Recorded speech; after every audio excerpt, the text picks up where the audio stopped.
और अब एक रिपोर्ट आपको दिखाते हैं। अमेरिका से सामने आई एक डॉग की जलती हुई कार में फंस गया था, लेकिन तभी डिप्टी शेरिफ माइकल ने अपनी हिम्मत और समझदारी से इस डॉग की जान बचा ली। तस्वीरें अमेरिका के कोलोराडो की हैं, जहां एक डॉग जलती हुई कार में फंस गया।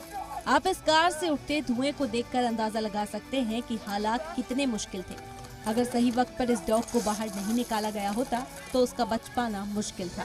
दरअसल डॉग जिस कार में बैठा था उसमें अचानक आग लग गई। गनीमत ये रही कि डगलस कंट्री के डिप्टी शेरिफ उस वक्त ड्यूटी पर थे और उन्होंने तुरंत डॉगी के मालिक की गुहार पर रिस्पॉन्ड किया। डिप्टी शेरिफ ने रॉड से गाड़ी का शीशा तोड़कर डॉग को बाहर निकाला, लेकिन ये इतना आसान नहीं था।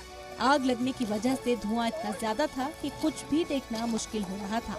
शीशा तोड़ने के बाद भी डॉग को बाहर निकालना कम चैलेंजिंग नहीं था, लेकिन आखिरकार डिप्टी शेरिफ माइकल की बहादुरी और सोच समझ की वजह से डॉग को हिफाजत के साथ बाहर निकाल लिया गया।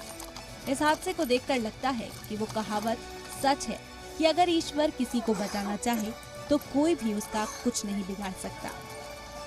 ब्यूरो रिपोर्ट, जी मीडिया।